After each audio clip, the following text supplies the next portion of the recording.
Alors, bienvenue à tous, bienvenue Chéra. Merci, bonjour Aline, Je et suis merci de contente, m'accueillir oui, je suis contente de aujourd'hui. t'accueillir aussi. Donc, aujourd'hui, une nouvelle interview qui s'inscrit dans une série que j'ai commencée au printemps l'année passée. Euh, En fait, mon idée, c'était d'interviewer des acteurs de la mode éco-responsable en Suisse. Donc, il y a eu deux marques qui étaient Camille Rosis et puis Dress Is More. Il y a eu aussi la boutique en ligne Closer et puis aujourd'hui donc Shera qui a créé Atelier FH. Donc je te laisse peut-être déjà te présenter, expliquer un peu ton parcours.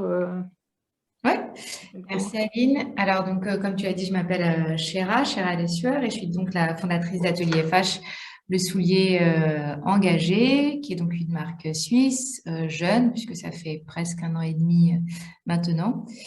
Euh, et mon parcours en fait avant Atelier FH, en fait j'étais pas forcément dans ce domaine-là parce que j'étais DRH dans des grosses boîtes en fait et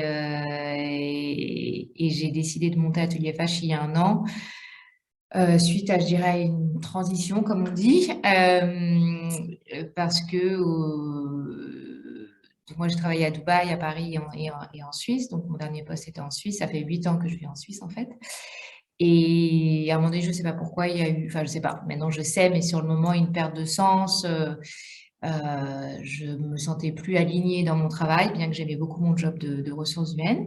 Et donc, quand je suis partie, j'ai décidé en fait vraiment de faire un travail d'introspection, vraiment de comprendre pourquoi j'étais plus du tout alignée. Et donc, je me suis rendu compte aussi de ce qui était important pour moi et de ce qui m'animait. Donc, j'ai eu une période, on va dire, 1 an et demi, 1 an avant de fonder Atelier FH, où, voilà, où je me suis formée à la durabilité. Pour moi, les questions de diversité et inclusion sont hyper importantes. Je les portais déjà en entreprise. J'ai fondé aussi une association et je me suis rendu compte en fait que tout était lié, la planète, la diversité, l'économie, la prospérité. Et j'avais vraiment envie d'avoir mon propre projet et de faire quelque chose qui était je dirais un peu plus grand que moi et d'avoir un impact. Et c'est vrai que j'avais plusieurs idées sur le sujet, mais c'est vrai qu'il y avait un sujet qui me portait, qui était la mode, la seconde haine, puisque c'est quelque chose que personnellement j'aimais beaucoup, que je faisais, que j'ai toujours fait. Et après, je me suis rendu compte que sur la partie chaussures, voilà, il y avait, je dirais, un challenge et j'avais envie de trouver une solution pour réussir à vendre des chaussures de seconde hand. Voilà. Ok, merci. Effectivement, c'est vrai que le fait que tu sois spécialisée dans la chaussure, je trouve hyper intéressant. Parce que c'est quand même assez entré dans les habitudes, le seconde main niveau vêtements.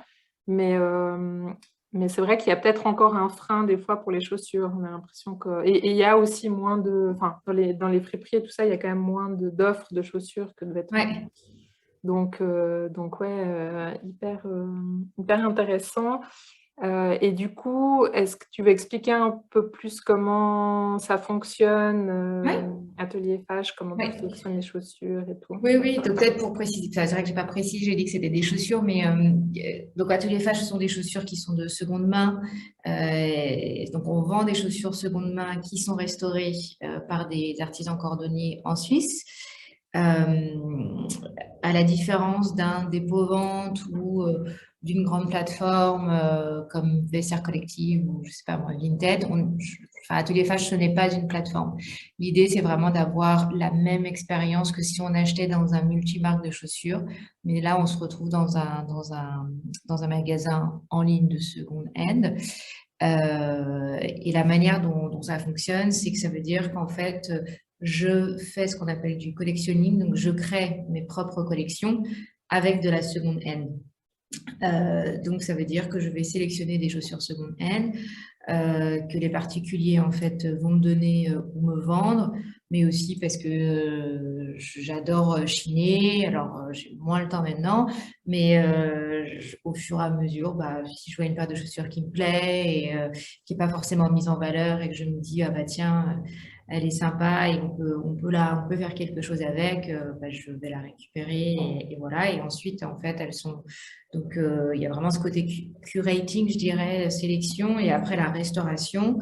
Et donc, la restauration, ça va d'abord la désinfection, parce que ça, c'est un vrai frein, en fait, à l'achat de seconde hand. Donc, la désinfection avec une machine à vapeur, mais aussi après un travail manuel, vraiment pour être sûr que tout est nickel à l'intérieur. Et, euh, et aussi, bah, tout simplement, nettoyer la chaussure, c'est-à-dire la cirer, la bichonner et jusqu'à réparer, ajouter une semelle de protection si besoin. Donc, vraiment, cette idée qu'elle est vraiment comme neuve. Oui. Vraiment enlever ces barrières. Parce que le second hand, c'est vrai que maintenant, c'est plus tendance. Il y a encore, quand moi j'ai commencé à travailler sur le projet il y a 2 ans et demi et que j'avais fait une étude, ça commençait en fait, les gens commençaient à acheter, ceux qui n'achetaient pas en tout cas, commençaient à acheter de la seconde hand de vêtements. Mais alors les chaussures, c'était vraiment un gros blocage. Oui, et je trouve intéressant, en fait, ben, ouais, tu as vraiment cette étape en plus que tu apportes qui est alors, il y a, oui, le côté nettoyage et tout, mais aussi restauration. Et du coup, tu mets aussi en valeur ben, le travail de ces artisans-là Ouais. qui... Enfin, moi, je suis toujours étonnée quand on apporte une chaussure, on a l'impression que... Enfin, je pense qu'il y a quelques années, je considérais qu'elle était à jeter. Et puis, en Oui, fait, ils peuvent quand même faire un sacré travail de restauration où elle apparaît vraiment comme neuve, en oui, fait. tout à fait. Donc oui, c'est ça en fait aussi je dirais la mission d'Atelier FH, c'est pas juste faire de la seconde hand. Pour faire de la seconde hand, il y a vraiment une vision et une mission derrière de valorisation de la chaussure, mais aussi du métier de cordonnier qu'on a délaissé. Et aussi, bah, c'est vrai que quand on achète des chaussures pas forcément de super qualité, parce que bah, les chaussures, c'est comme les vêtements, ça a suivi la même tendance, beaucoup de production, beaucoup de consommation, de moins en moins de bonne qualité. Bah, quand la chaussure est moins bonne qualité, bah, elle est plus difficile pour le cordonnier aussi à réparer. Et puis, bah, forcément, quand tu achètes une chaussure qu'on a peut-être payé entre 180 et 150, bah, on n'est pas forcément prêt à remettre 80 francs pour faire réparer sa chaussure. Donc voilà, la jeter. Et j'ai fait partie pas de ces gens qui jetaient les chaussures, mais en tout cas de plus porter une chaussure parce que je trouve, parce que voilà, il y avait quelque chose qui allait pas, mais pas forcément d'avoir le réflexe d'aller chez le cordonnier. Ouais. Et donc ça, pour moi, c'est aussi la vraie mission de revaloriser le métier de cordonnier et du coup de donner conscience aux gens que, ok, bah peut-être qu'ils peuvent ne même pas acheter des chaussures en fait, ou seconde hand ou neuve, mais qu'ils disent ah bah tiens avec mes chaussures je peux leur redonner une seconde vie aussi juste en allant chez le cordonnier. Bien qu'on fasse ça, mais c'est une question aussi d'éducation. Enfin c'est aussi la mission un peu d'Atelier FH, c'est d'éduquer aussi. Et de montrer tout ce qu'on peut faire en fait. Et je trouve intéressant aussi ce que tu disais que voilà, on a l'impression que si on n'a pas payé cher une chaussure, ça vaut pas forcément la peine de remettre le même prix pour la réparer. Mais en fait, enfin, je me dis, si on réfléchit autrement, on a de nouveau on a une nouvelle chaussure neuve. Donc oui, il y a le côté, il n'y a pas le côté nouveauté dont on a eu l'habitude ben, avec la fast fashion de toujours renouveler et tout ça.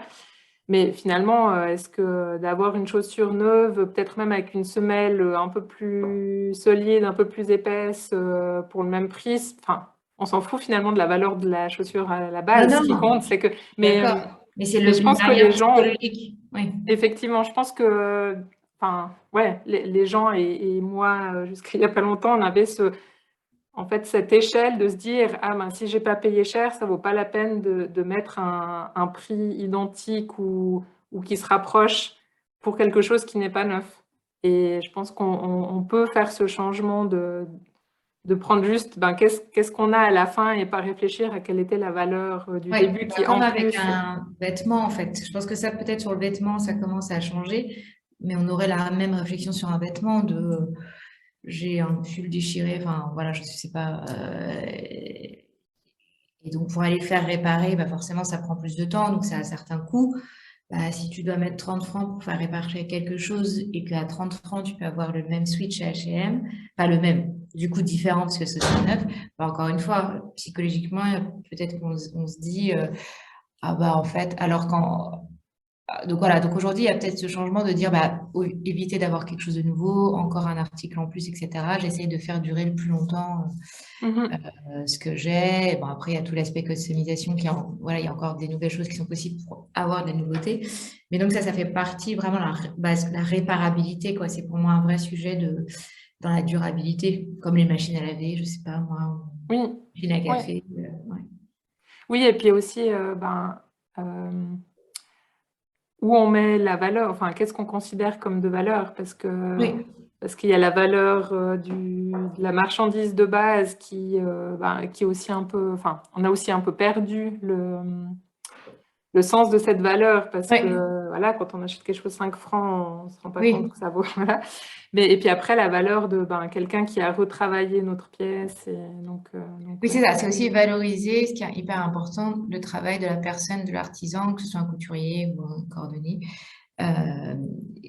Oui, ça, c'est hyper important. C'est pour ça que je trouve que c'est sympa. Là, je saute sur un autre sujet. Quand toute cette tendance du do-it-yourself où tu te rends compte, bah, quand toi, tu fais du temps passé, et là, ça te donne la valeur des choses.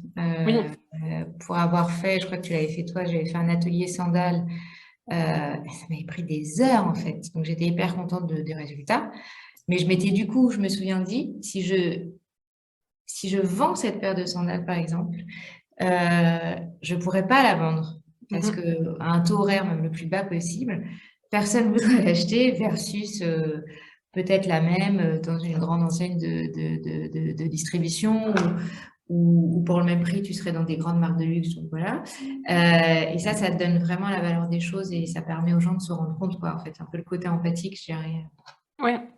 Ouais, je rebondis là-dessus. C'est vrai que moi, j'encourage beaucoup le do-it-yourself, pas, pas dans l'idée que il faut absolument tout réparer soi-même et puis enfin, il y a des gens qui, c'est pas leur truc. Et puis, Oui, le ça prend truc, du c'est pas temps. dire passer vos week-ends à coudre et à réparer. Par contre, à une occasion ou une autre, d'essayer de faire un atelier, en fait, ouais, ça donne vraiment, ça redonne la valeur. Et puis après, on est peut-être aussi plus enclin à confier ça à quelqu'un pour le Ah, faire mais et carrément. Oui. voilà, on apprécie plus le travail qui est fait aussi. Bah, moi, ça a été ma transition parce que j'ai pas toujours été comme ça. J'ai toujours aimé la mode, j'ai toujours aimé le second hand, mais j'ai eu aussi ma phase de grande consommatrice, etc. Et, et du coup, après de m'être rendu compte en fait de tous les impacts de la mode, bah, j'ai changé au fur et à mesure. Et du coup, j'ai aussi changé sur ce côté-là. Et qu'une fois qu'on le fait soi-même, on se dit, ah, je vais tout faire moi-même. Et puis, je vais faire ci, et puis je vais faire ça. Mais bon, en fait, c'est pas possible. Mais du coup, bah, effectivement, bah, j'ai moins d'appréhension maintenant à donner et à payer le prix qu'il faut payer pour quelque chose. Parce que là, en fait, je me dis, la personne le fait à ma place. En fait, enfin, il y a ce côté psychologique, la personne peut faire à ma place, je pourrais le faire, mais bon, du coup, je suis prête à payer pour que quelqu'un mhm. le fasse à ma place, parce que je sais que c'est possible et du coup, je sais combien ça vaut, comme comme en fait n'importe quoi, en fait, tu vois. Oui, ouais, c'est clair. Euh, Qu'est-ce que je... Ouais, du coup, on a embrayé sur le côté Ouais, éco-responsable, en on quoi... a fait Enfin, la conversation, on n'a pas suivi les questions. c'est pas grave, c'est le but aussi que ce soit un peu Je sais. fluide. Donc, c'est top. Ce que je voulais te demander aussi, c'est est-ce que tu as l'impression que dans tes clientes, il y a vraiment enfin, cette recherche de l'éco-responsabilité ou tu en as aussi beaucoup qui viennent parce que t'as des très beaux modèles en bon état et puis qui ont... enfin, je me dis, j'ai l'impression qu'il y a, alors sans vouloir mettre les gens dans les cases, mais il peut y avoir un peu trois raisons de venir. C'est soit c'est des beaux modèles de marque et puis du coup à des prix attrayants et tout ça, ou ça peut être j'adore le second hand, mais sans forcément réfléchir au côté éco-responsable, ou alors le côté vraiment, je veux acheter éco-responsable, et du coup, j'arrive chez toi. Ouais. Bah, en fait, oui, non, je pense qu'il y a, comme tu dis, plusieurs catégories. Je pense pas qu'il y ait des personnes qui, enfin, s'il y a enfin, les personnes qui vont être à fond dans le second hand, en tout cas, moi qui l'étais déjà, en fait, moi, la chaussure, en fait, je me posais pas vraiment de questions. C'est juste que je me suis rendu compte à un moment donné que c'était un blocage. Et du coup, c'est en faisant mon étude que je me suis rendu compte que bah, les gens, l'hygiène c'était un frein, qu'elles étaient pas. Alors que moi, bah, en fait, ça me gênait pas. Et puis limite, je faisais moi-même. Voilà, je nettoyais moi-même ou j'allais chez le cordonnier s'il y avait un truc. Ça me dérangeait pas d'acheter quelque chose qui, voilà, qui soit pas en totalement bon état. Euh, et donc, c'est vrai que je pense que déjà, j'ai des clientes qui au début étaient plutôt des clientes qui n'étaient pas forcément des clientes de second hand ou qui, en allant en tout cas quand elles voyaient de la seconde hand de bonne qualité sélectionnée, bah, je te dis, ah ouais, finalement, c'est pas si nul que ça. Donc il y a le côté, et puis il y a le côté aussi, le feedback que j'ai eu, c'est vraiment le côté, bah, il y a une sélection en fait. Il n'y a pas 10 000 modèles où on est perdu, il y a une sélection, il y a comme une espèce d'identité, et ça a l'air comme neuf. Donc vraiment, cette phrase revient hyper souvent. Du coup, bah, ça donne cette confiance de se dire, bah, c'est OK, quoi. C'est c'est comme une chaussure neuve. Donc, il y a vraiment cet aspect-là. Et du coup, il y a l'aspect éco-responsabilité, pas vraiment, en fait. C'est plutôt, bon, bah, tant mieux. En Mhm. plus, j'aurais fait du bien à la planète. Et en plus, ça me coûte moins cher.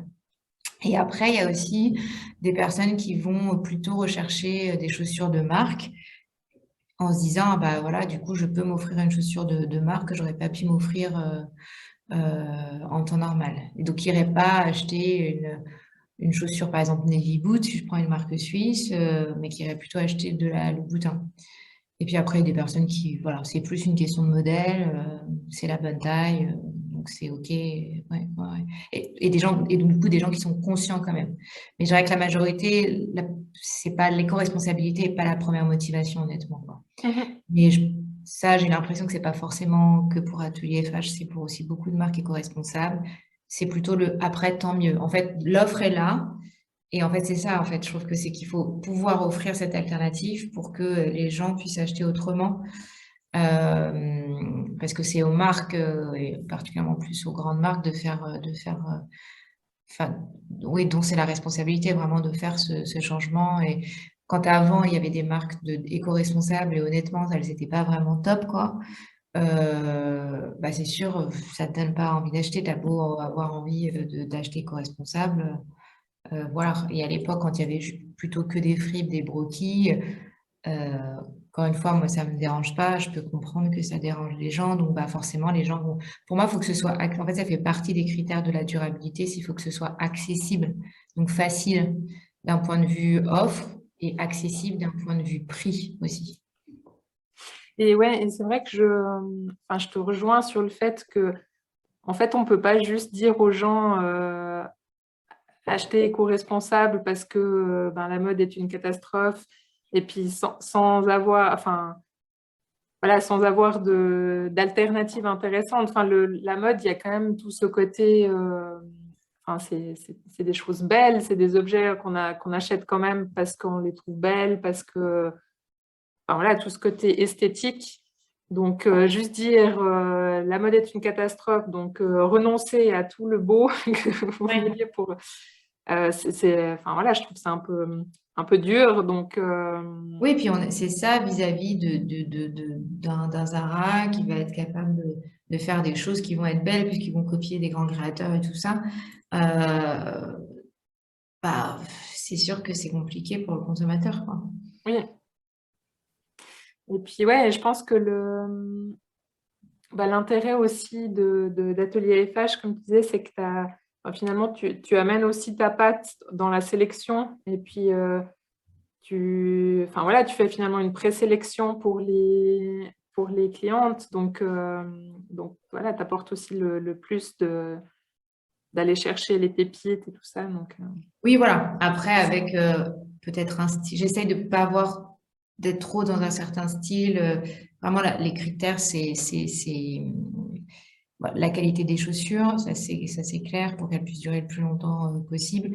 Et en fait, moi, mon alternative, c'est de dire quand je veux que ce soit accessible, c'est que je me dis entre une chaussure de mauvaise qualité que tu vas payer 80 francs ou 100, est-ce que tu peux pas te payer pour le même prix une chaussure de meilleure qualité qui en plus déjà peut-être a déjà son talon réparé, sa semelle de protection et que tu vas pouvoir redonner à un cordonnier encore plus tard.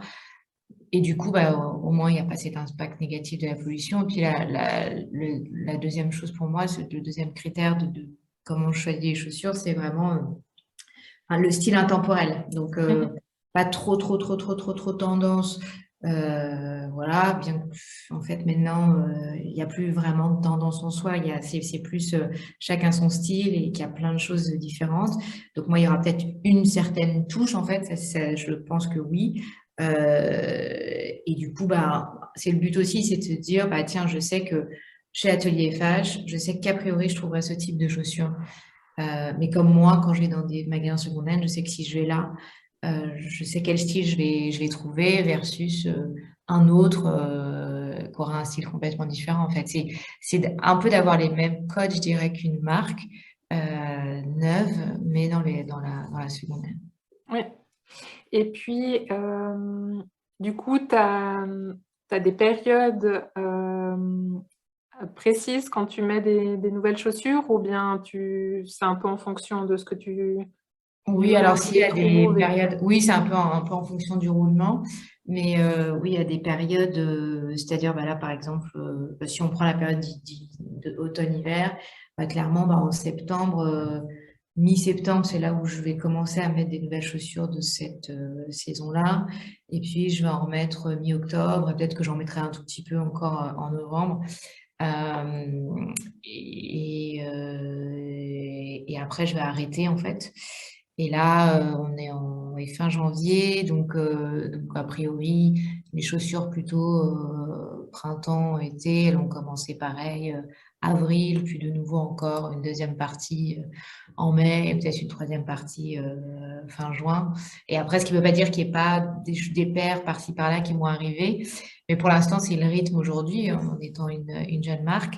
C'est vrai que parfois, ça peut être frustrant pour les clients parce que, en fait, on veut toujours de la nouveauté et qu'il n'y a pas tout le temps de la nouveauté. Donc, c'est vrai que la seconde hand, dans ce cas-là, ça fait partie de ce qu'on appelle la mode slow, quoi, le slow fashion, parce que si tu trouves pas aujourd'hui ce que tu voulais, soit tu attends, bah, soit tu vas l'acheter en neuf, en fait, si Oui, vraiment tu n'en as pas besoin. oui, oui. Non, c'est sûr, ça demande de repenser un peu la manière dont on a d'acheter, Ouais. c'est clair. Et puis, je crois qu'on n'a pas précisé, donc, enfin oui, tu l'as peut-être évoqué au début, donc c'est un shop en ligne. Et puis, sauf erreur, tu fais aussi des pop-up pour les vendre en présentiel, je ne sais pas si on dit ça comme ça, enfin en boutique. Oui, oui, oui, en physique. Bah, en fait, En oui. Donc, physique, ouais, voilà. vraiment, l'idée, c'était de faire un shop en ligne. Donc, j'avais lancé en novembre 2020. Euh, novembre 2001, mais j'avais quand même fait un mini pop-up, etc. à la même période, aussi pour montrer, en fait, aux personnes ce que ça voulait dire. Parce que je pense que, comme il y a ce frein-là, en ligne, même si ça peut avoir l'air joli, il y aura encore le frein. Donc, c'est important. Et du coup, ça me permettait aussi d'avoir un retour en live des clientes, ça c'est hyper important. Et après, bah, malheureusement, il y a eu toute la période où tout était fermé, donc voilà, mais j'avais refait un pop-up avec une autre marque éthique en avril, aussi à Zurich. Et là, j'essaie effectivement d'en faire régulièrement, ou en tout cas de trouver des manières de faire un peu, enfin de mixer les deux. Donc, par exemple, à Zurich, j'ai un corner que j'utilise plus comme un showroom, donc toutes les chaussures ne sont pas exposées, mais ça permet aux gens de voir et puis aussi de prendre rendez-vous si elles préfèrent essayer. Donc ça, c'est à Zurich. Et depuis fin septembre, je suis dans une boutique à Paris, donc une boutique qui est de vêtements, et du coup, ça permet d'avoir un corner chaussures, donc ça donne aussi une visibilité à Atelier FH. Donc vraiment, pour moi, c'est mixer les deux, je trouve ça plutôt chouette. Et donc, voilà, sur 2022, ce sera le Ouais, même principe d'avoir les deux. Ouais. chouette. Oui, est-ce que, bon, on en a un peu parlé aussi, mais est-ce qu'il y a des contraintes ou des challenges spécifiques que tu as rencontrés depuis le début de ta marque, que ce soit lié au fait que tu veux le plus d'éco-responsabilité possible ou au monde de la seconde main? Enfin voilà, qu'est-ce que... Les, donc, mes challenges à moi, pas le Oui, challenge de la secondaire en général. Ok. oui, Non, mes challenges, je dirais que ça a été plutôt au début de me dire, bah, voilà, j'en sais quelque chose avec vraiment cette volonté d'avoir un impact positif, enfin positif, en tout cas pas négatif. Euh, mais du coup, pour moi, il fallait que ce soit global, en fait. C'était pas juste le produit en lui-même. Donc, ça voulait dire que si c'était en ligne, euh, du coup, bah, ça veut dire envoyer des colis. Donc, à partir de là, on peut se dire, ah bah oui, bah alors du coup, ça crée de la pollution. Effectivement, c'est pas complètement neutre. Euh, mais du coup, ça voulait dire les boîtes. Qu'est-ce que j'allais faire avec les boîtes? Il fallait que je trouve des fournisseurs de boîtes de chaussures recyclées et je voulais que ce soit en Suisse. Donc ça, par exemple, j'ai pas trouvé. Mais j'ai trouvé un fournisseur de carton de la taille d'une boîte de chaussures en Suisse. Donc voilà, et puis en fait, je voulais vraiment, ce que j'avais dit au début, donner la même expérience que, que du neuf. Donc, du coup, avoir des jolis papiers de soie aussi.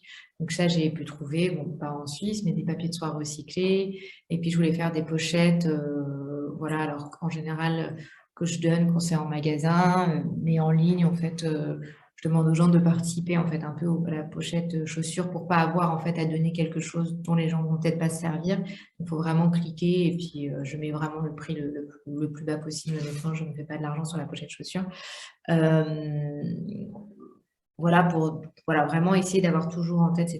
Voilà. Donc, je trouve que les fournisseurs, c'est un challenge en fait. Donc, pas lié à la seconde main, mais quand tu veux être en totale éco-responsabilité. Donc, ça, c'est un challenge. si je peux réagir là-dessus. C'est vrai que je pense, ben, en tant que consommateur, des fois, on fait aussi des raccourcis assez rapides en disant ah oui, mais bon, pourquoi ça ne vient pas de Suisse? Mais en fait, on ne se rend pas compte il y a tellement de choses qui n'existent plus ou qui ont peut-être même jamais En plus, existé tout à fait.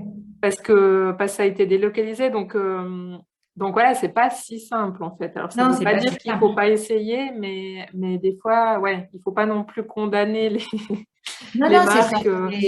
c'est sans condamner. Et puis, c'est aussi une question bah, aussi économique. En fait, il faut être réaliste. La Oui, Suisse fait pas partie de l'espace Schengen. Donc, en termes de commerce, c'est pas forcément la même chose d'acheter localement que d'acheter en dehors des oui. frontières. Enfin, même les pochettes, hein, je les achète en France. C'est en coton bio. Voilà, j'imagine pas que tout est fabriqué en France, que le coton bio, il vient pas de France, hein. Oui, oui, Donc voilà, donc c'est effectivement. vraiment essayer de faire le maximum de ce qu'on peut faire. Et puis effectivement, moi je condamne pas du tout, parce que en fait après, il faut qu'il y ait une espèce de force globale pour aider les gens à changer ou les gens à se réimplanter. Voilà. Je trouve aussi intéressant que typiquement que tu proposes les pochettes que la personne puisse choisir. Est-ce que, en fait, il y a le côté offrir un service qualitatif, tout bien emballé, voilà, qui est intéressant, qui fait plaisir. Mais en même temps, si de toute façon la personne, elle en a, enfin voilà, elle va rien faire de cette pochette, c'est aussi un peu dommage. Et je trouve super intéressant ton idée de dire, en fait, si pour vous ça apporte quelque chose, choisissez de l'avoir. En plus, que la personne doive contribuer, ça permet aussi de voir la valeur. Et Oui, ça c'est puis, hyper important en fait. Effectivement, sur ça, je vais un peu à l'encontre des tendances, enfin en tout cas des grosses entreprises e-commerce qui vont peut-être, je ne sais pas moi, offrir un tote bag, par exemple, qui vont avoir une livraison gratuite, qui vont offrir des retours gratuits. Et alors oui, ça permet d'acheter plus facilement en ligne. C'est sûr que peut-être que les gens vont se poser la question avant d'acheter parce qu'ils disaient si je me trompe de taille, voilà. Bon, déjà pour une petite entreprise, c'est difficilement viable, mais de deux, il y a une vraie démarche consciente en fait que les gens se rendent compte que bah, voilà, la pochette, ils en ont besoin ou pas besoin. Je vais pas la faire très chère, elle coûterait beaucoup plus cher si tu l'achetais dans un commerce, mais c'est pour en fait, en gros, c'est au prix de revient. Et tu as une jolie pochette. Et quand il s'agit de la livraison, bah, la livraison, elle va pas être gratuite à part à partir vraiment d'un certain gros montant. Et parce que en fait, ça crée beaucoup d'allers-retours et donc c'est pas forcément très bon pour la planète et que les grandes entreprises qui font ça, ben, c'est compliqué la gestion de retour et les produits sont pas forcément revendus après. Alors que ben c'est pas du tout le principe de la seconde hand, c'est l'objet est unique. S'il part que la personne me la renvoie, ben, je vais vraiment la revendre après, en fait. Oui. Et c'est vrai que bah, ces livraisons gratuites et tout ça, enfin, il y a un côté au début peut-être noble de faciliter les choses, mais en fait, on se rend bien compte que en fait, ça pousse juste en se disant, ah, mais de toute façon, ça me coûte rien à Oui, tu vas commander, prendre 3 commander. tailles, en fait. Et Oui, puis, tu verras bien lequel te va. Et je pense que c'est oui, peut-être aussi le principe. Mais ça, on revient à ce dont on parlait avant, c'est la valeur, en fait. oui, Ce travail, enfin, c'est toute la valeur de faire le paquet, l'envoyer, les gens de la poste ou de n'importe quel transporteur qui vont travailler, tout ça ne peut pas être gratuit, en fait. C'est comme les livraisons express qui coûtent rien. Bah oui, il y a des gens qui justement livrent, en fait. Ça ne peut pas être gratuit. oui. Et c'est vrai que ouais, moi, ça m'hallucine toujours de me dire, moi, je commande quelque chose à 8 heures le soir et selon où je l'ai le lendemain matin, je me dis, mais ça veut dire qu'il y a quelqu'un qui a travaillé pendant la nuit, c'est pas possible. Oui, oui. Et en fait, on oublie parce qu'on trouve ça tellement pratique, mais ouais, Oui, oui. Oui, moi j'avais eu un jour un retour, parce que j'essaie de demander des retours assez réguliers, ah bah là, bah, je pensais avoir bah, les chaussures le lendemain, parce que par exemple j'ai commandé ça au même moment et j'ai eu le lendemain. Je lui ai dit, bah moi c'est un tarif standard de la poste, donc en fait c'est 2 jours. Après on peut toujours payer plus cher pour que ce soit encore plus rapide. Euh, voilà, donc c'est ça aussi quand on dit livraison express, en plus gratuit.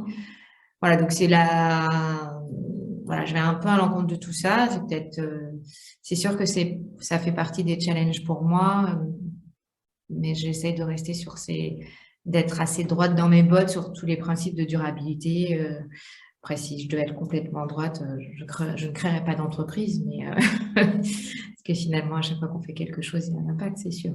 Je peux pas être neutre, en fait. non, non, mais après, si on n'a aucune alternative à proposer, on peut pas non plus évoluer vers du Ouais, positif, ouais. donc ouais. Donc ouais, ben merci en tout cas pour tout ce que tu as partagé. Est-ce que tu as des étapes, des choses qui vont arriver pour Atelier FH dont tu voulais parler? Le mois de février arrive, donc ça va être une période où je vais commencer en fait à penser à la collection de printemps-été, en tout cas la première partie de la collection de printemps-été. Donc je vais commencer du coup la collecte de chaussures seconde hand. Donc c'est une bonne période pour proposer des chaussures, parce que c'est vrai que le mois de janvier, en général, je dis aux gens que pour l'instant je ne prends pas. Parce que je ne peux pas forcément stocker trop à l'avance. Donc voilà, ça c'est, je dirais, la vie de l'entreprise. Ça va être la période où je vais recollecter, restaurer, faire un photoshoot, etc. Et la collection devra être en ligne début avril. Donc ça, c'est pour la partie en e-commerce. Et pour la partie, je dirais, physique, alors du coup, là, au mois de février, je vais participer avec d'autres marques de créateurs dans l'upcycling à un événement organisé par un magasin à Paris dans le 11e qui organise le festival de l'upcycling. Et donc ça va être chouette parce que pendant un mois, je vais être dans cette boutique avec des marques qui font des choses hyper sympas aussi en termes de cycling. Et moi, je vais y être pendant une semaine. Voilà. Donc, si les gens sont à Paris, on pourra toujours mettre l'adresse aussi. Mais j'essaie, alors après, je sais qu'Instagram, on voit pas tout le temps, mais j'essaie de régulièrement, en fait, mettre à jour Instagram, en tout cas poster régulièrement sur ce qui se passe. À Zurich, je suis donc chez The Pink Sheep, qui est un atelier d'upcycling plutôt côté vêtements, qui est un lieu vraiment hyper sympa. Donc, j'y étais depuis septembre et je devais arrêter fin décembre, mais j'ai renouvelé au moins jusqu'à fin mars. Donc, pour les personnes qui sont à Zurich ou vers Zurich ou qui passent à Zurich, ben, voilà, on peut voir les chaussures, je dirais, là-bas ou demander à les essayer là-bas. Voilà, et a priori, après, sur, je dirais, la partie plus printemps-été, il y aura des pop-up, mais bon, voilà, pour l'instant, c'est en cours. Mais le but, c'est aussi, ouais, c'est vraiment d'avoir ce mix. Oui. Et j'avais oublié de te demander aussi, est-ce que les gens peuvent s'adresser à toi s'ils ont justement des chaussures encore de bonne qualité qui Oui, veulent... oui, oui. Bah, sur mon site, en fait, quand tu vas sur mon site, c'est en bas de page, il y a un bouton Sell to Us, effectivement, mon site est en anglais, donc je sais que c'était le compromis pour toutes les langues. Je sais que c'est pas forcément sympa quand on parle français ou sympa quand on parle allemand, mais je me suis dit que l'anglais, tout le monde le comprendrait. Et donc, il y a un bouton Sell to Us. A priori, c'est facile. En tout cas, c'est le retour que j'ai. On met une photo, on décrit la chaussure et moi, je réponds. Je fais des vidéos quand les gens ont plusieurs chaussures, quand ils préfèrent. Mais sinon, parfois, je réponds tout simplement, je prends pas. Faut pas se vexer si je prends pas, en fait. C'est pas forcément que la chaussure est de mauvaise qualité, c'est que la chaussure va pas correspondre à la collection telle que je l'ai Mhm. pensée. Parce que je ne peux pas, enfin, c'est pas la promesse, je dis pas que je vais prendre toutes les chaussures. Mhm. J'adorerais, mais c'est pas forcément le cas aujourd'hui. Donc les gens peuvent s'adresser à moi via Hello à Atelier Fage, ou même si les gens remplissent pas le formulaire, parfois ils m'envoient juste un email. Voilà, Ouais, ok, top. Et puis, mes dernières questions que j'aime bien poser, c'est par rapport à cette aventure entrepreneuriale en général. Qu'est-ce qui te plaît le plus et qu'est-ce qui t'inspire ou te motive pour continuer? Alors, qu'est-ce qui me plaît le plus? Honnêtement, bah, c'était déjà de m'être formée sur plein d'aspects que je ne connaissais pas, comme le marketing digital. Mais pas que ça. À un moment donné, il faut faire des relations presse. J'en avais jamais fait avant. Faut faire la commerciale. Je n'avais pas forcément fait ça avant. Donc, c'est vraiment tous les jours, c'est varié. Je dis pas que tout est sympa à faire, mais tous les jours, c'est varié et j'apprends tout le temps. Et aussi la partie rencontrer des nouvelles personnes, bah, comme toi, on s'est rencontrés parfois virtuellement, on rencontre les gens que virtuellement de nos jours, ou physiquement, mais du coup, voilà, ça c'est super enrichissant. Ou même juste parfois, je peux faire des, des appels vidéo pour des clients qui vont vendre des chaussures. Et puis, en fait, on va parler de durabilité, de plein de choses. Elles vont me poser parfois les mêmes questions que toi. Et moi, ça me fait plaisir de répondre, en fait, parce que je considère que c'est aussi ma mission, en fait, d'essayer d'inspirer, voilà, et pas juste de vendre pour vendre. Et, euh, et qu'est-ce qui m'inspire et qui me motive? Bah, c'est ça, justement. En fait, c'est continuer à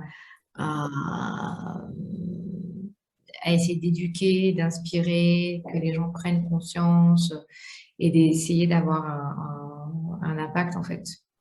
un impact, voilà. Et je réfléchis, enfin, il y avait des choses qui étaient dans mon projet initialement que j'ai pas forcément développé au début, puisque bah, ça prend du temps et que j'espère pouvoir développer en 2022, mais c'est trop tôt pour en parler parce que pour l'instant, il s'est rien passé. Et vraiment, donc, toujours cet aspect d'impact, en fait. Bah, du coup, c'est chouette, ça veut dire qu'il faut absolument qu'on se suive pour savoir quels seront ces projets. Exactement. Oui, Bah, et en puis il y tout a cas, une newsletter aussi, voilà, une à oui, deux fois par mois, ça dépend, mais ouais. oui.